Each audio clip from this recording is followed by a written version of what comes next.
Hey guys, this is OddOneGaming and this is going to be another Raid Shadow Legends video. Guys, today I'm doing a video that I've been postponing for quite a while, and I decided, okay, I'm gonna start with this today and I will do some more of these videos in the following weeks. The video that thing that I'm talking about is making a video on the OG champions like Apothecary, for example, for today. Everybody knows and everybody's heard in the community that have started the game. Like, I'm talking specifically about the newer people, because the people that have played for over a few months or like a year, they all know who Apothecary is. They all know how good he is at the beginning, but we are already in 2022 and maybe you don't find as many like recent guides or stuff like that for him. So I've decided to make a guide on Apothecary for like newer people that started the game, to explain and to make them understand why he's so well known and so sought after by the newer players. Like, if you start the game today, let's say, and in 1 week you ask a friend that plays Raid, like, okay, what should I do? One of the first questions they might be like, okay, do you have Apothecary? And that's a normal thing, and it's understandable, because for him being a rare champion from the High Elves faction, his kit is pretty good. Like, he's insane. He's called like the legendary rare. And also for the fact that he's rare, he's also very easy to build. He's very easy to book, especially because you only require rare books. And when it comes to ascending, again, you don't need the high level ascending pots. So he can be extremely good for like almost everywhere, honestly. So let's look over his kit. So on the A1, attacks 3 times at random. This is really good. Why? It's like, okay, you cannot control this, but in certain situations, this one can be really helpful. Like, for example, if you're farming the Fire Knight's castle, because you need to hit the shield on stage 20 at least like 10 times in order to take it down. So because he has that 3-hitter, that's really good. It helps you take the shield down fast. And also, damage wise, you can put Giant Slayer on him, so those 3 hits can proc Giant Slayer procs and do some good damage. On his A2, he has the Soothing Chant, heals a target ally by 35% of their HP. This heal can be critical. What does this mean? It means that he heals by 35% on a 2-turn cooldown. Like, after you book it, it's on a 2-turn cooldown. That's insane. Like, you heal once, you go back with A1, then you can heal again if you need to. So this one's pretty good, and the critical part means if you build him with 100% crit rate, instead of, let's say, maybe, I don't know, he does 10k normally heal, if it's crit it goes to like 20, 30, so he can do insane damage. He can basically fully heal some the champion he wants to heal. I never built him mine with crit rate, but that's an option. Like, if you can easily get closer to 100% crit rate, do it. If not, there's other options. Let's go to his next skill, Boon of Speed. Places 30% increased speed buff on all allies for 2 turns. Fills the turn meter of all allies by 15%. This one is a pretty insane skill to have on a rare. 15% turn meter boost, which is the best to manipulate like the turn order in the game, plus the high increased speed, like the 30% one, not the 15% one, means he can be really useful in boosting all of your team's speed and the turn meter, therefore making them go faster and at the same time come back to their skills. This is extremely useful in dungeons, this is good in arena, this is good in clan boss. Basically, it's good everywhere, as in raid, speed is king. The more speed you have, the better the better your team works, the better they do damage, the faster they do damage, the faster they come back to their abilities, and all of that. And then he also has ally defense in dungeons by 21%. Again, for a rare, this is extremely good. So if you think about it, 21%, let's say his base is 1000. So because if you put him in the lead, he gains another 210 defense, which is extremely good. Imagine other champions that maybe have 1500. That's pretty good. For Masteries, usually what you can do is you can either, depending on where you use him, if you want to use him for like PvE content, which is dungeons, which is like the Doom Tower or Clan Boss, you'd go something like I did with Giant Slayer. So you'd go the offensive route and go to Giant Slayer. You would also take Life Drinker. because every time you drop under 50% HP, if you proc a Giant Slayer, you can heal yourself as well with the A1s. Honestly, I do not know why I went this route, but like, you care about Giant Slayer for the damage, Life Drinker for the heal, and I guess crit rate, crit damage doesn't really matter, as you wouldn't put that much crit damage on him. You just want him to like be survivable and do most of his damage to the Giant Slayer proc. And on the support tree, obviously I went with the Steadfast, and then you want to take the healing one. So I took the Lay on Hands, Healing Savior. Rapid Response can be helpful because he puts that increased speed, and every time it expires, there's a 30% chance it gives him more turn meter. Then I took Lord of Steel. I have no idea why I took Evil Eye. Like, I did his Masteries I think over a year ago, so I have no idea why I took Evil Eye. But Lord of Steel is good, as maybe you would build him like in full speed. Like early on in the game, if you get him, unless you get somebody like, I don't know, an Arbiter or Lysandra or like somebody else like that, you would put your best speed gear on your Apothecary. So getting Lord of Steel would give you an extra 6 to 10 speed or something like that from the speed sets. You could take Cycle of Magic here instead of Evil Eye or Merciful Aid, and then Lasting Gifts can be good to extend that increased speed. And again, Spirit Haste, if somebody dies, he can get some more speed. So if you want to use him for PV, like I said, go this route to Giant Slayer. If you want to use him for like Arena and he's going to be like your fastest champion, you could go Timely Intervention. So he could have a chance to come back in play, boost the turn meter, or heal your champions. And then you could go defense, like get some resistance or other stuff. So that was his Masteries. Let's showcase him. First, I want to show you the stats that I have on him. I have random gear, not the fastest, not the best HP. My Great Hall is like a pretty high level, as you can see, and I have some Faction Guardians, but that's why like I didn't put the best gear. I have some stuff at 16, some at 12, some at 8. Let me just showcase you and show you what he can do. So let's say we take him into, I don't know, Dragon 20. This was for lower level with like other lower champions. Because I'm doing 20, I obviously decided to bring in a Seal of the Drakes to have, you know, a little bit of survivability. I'm bringing in my Galek, which is my starter, Frozen Banshee, she's there in the lifesteal for some poisons, and then Bellower, I use him like no War Master, but with stun set. So as you see, he straight off always starts, let me move myself. He straight off always starts with the increased turn meter. He boosts the turn meter, puts increased speed on everybody, then he still does the hits. Those hits, every time he does that 3-hitter, there's a chance to proc that Giant Slayer and do some damage. And then every time he gets back his cooldown, he boosts the turn meter again and puts increased speed again and makes everybody's skill rotate faster. As you see, as an example in this team, because I have him in a stun set and my Seal again in a stun set, because they rotate so fast with Apothecary boosting the turn meter and putting that increased speed, the wave basically doesn't get a chance. They don't get a chance to do much. The team that I brought here, honestly, it's like, I don't know, it does really well, it controls stuff. I didn't want to bring something really OP, like I tried to make it as free to play friendly as possible. That's why I decided to, like, you know, I have 4 rares and a Seal, because Seal, like, she's a free champion, you get her after 180 days, and because we're showing stage 20, I guess this is relatable, you know.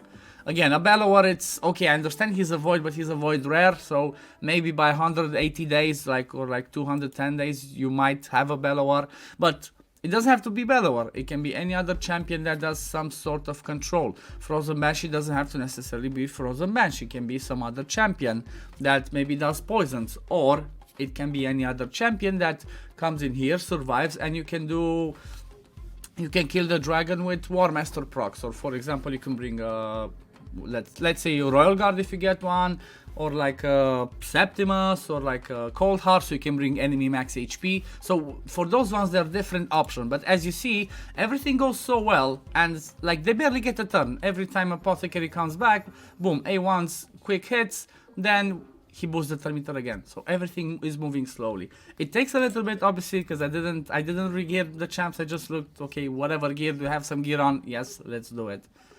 But as you see, everything moves so smoothly. You see those 30,000 hits, those are his Giant Slayer procs. Let's see, can we catch one?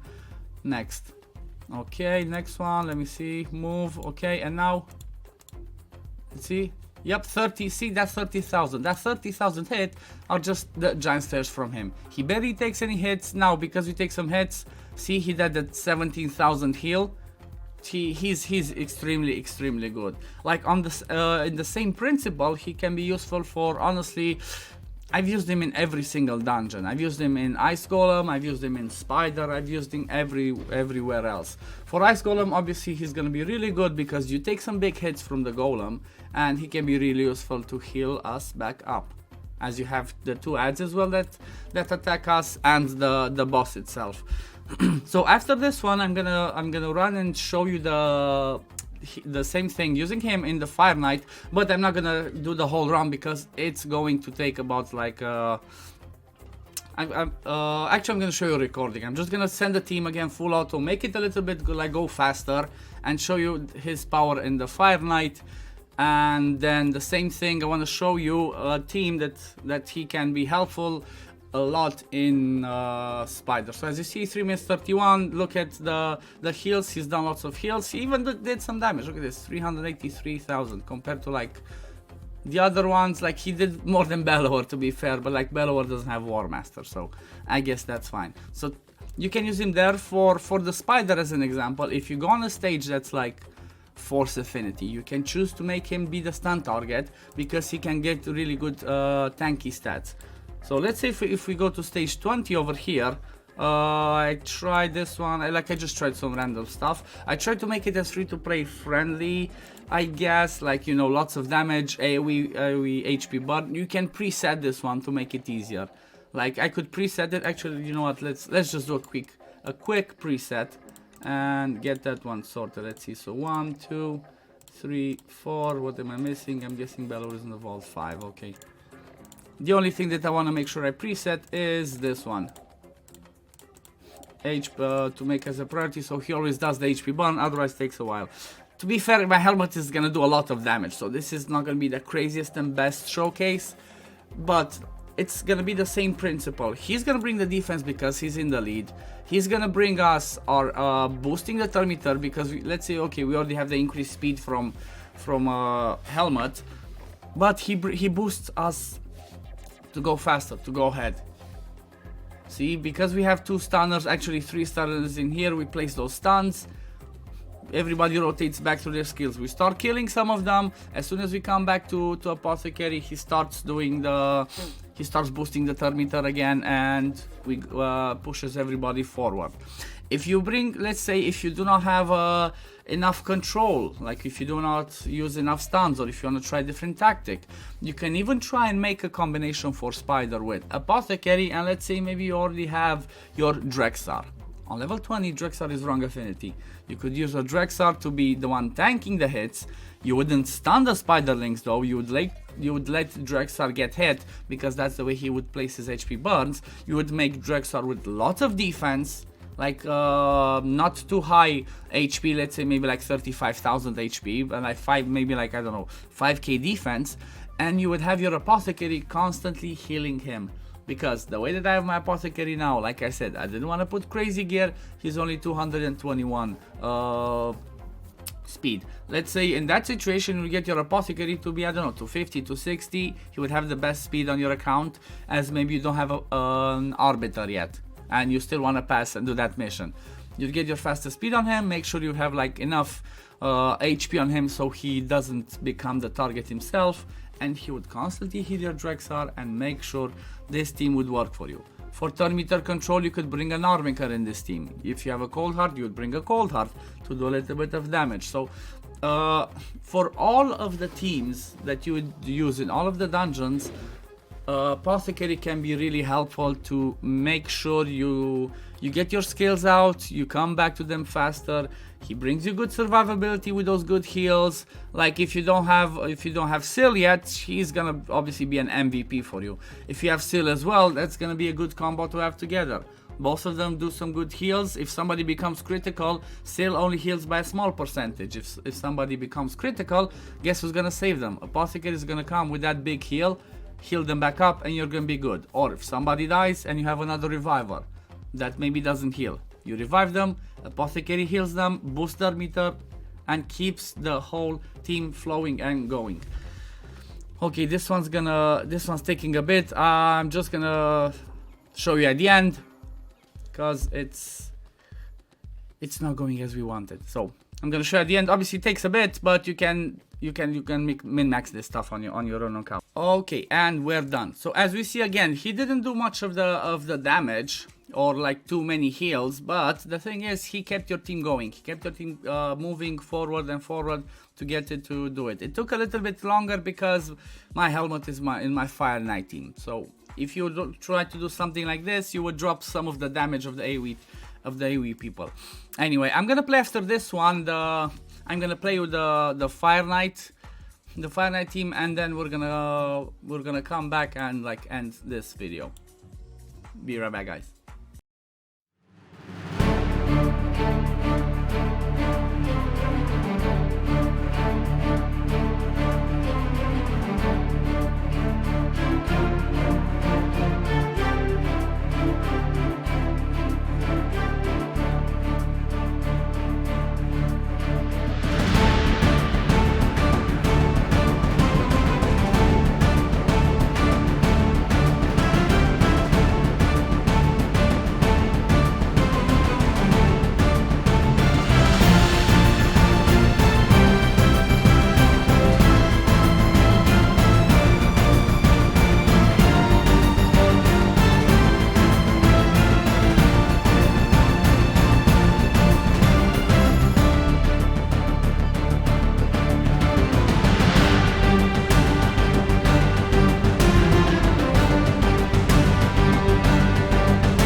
And I'm back. So in this run in the Fire Knight, it's the perfect example to show you how good he actually is. His 3-hitter came in clutch, boosting the turn meter and increased speed was amazing. The heals on the boss part when people came really low and was like really scary, everything went perfectly over here. So even though we brought, as you saw, like we had 3 champions that were wrong affinity, because of the good combination of them and because of his insanely good kit for this dungeon, Apothecary did a great job. So honestly, this is like he's one of the best champions, that's for sure, in the game. Like especially for being a rare, he can be really good for all the areas of the game, like I mentioned at the beginning. If you use him in arena, get your fastest gear. He has good base speed.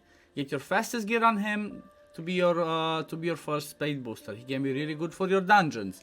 If you use him with Giant Slayer, you can use him in clan boss as well.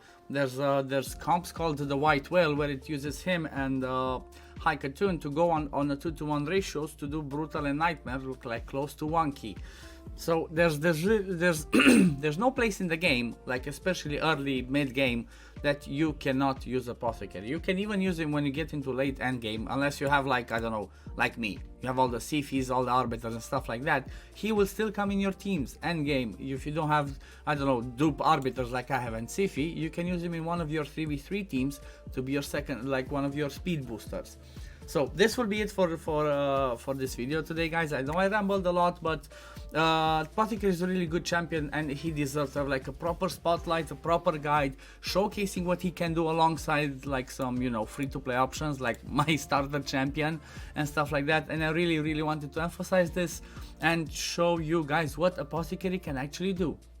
So hopefully this video was helpful for you today. Hopefully you enjoyed it. If you want to see me do a guide on some other champion that you're interested in, that I don't know, you've maybe heard a lot about, I want to try and combine and do, you know, stuff like OG champions and at the same time do stuff on champions like, you know, the end game champions, like if you get a Sifi, maybe not Arbiter, but maybe Arbiter or Warlord, you know.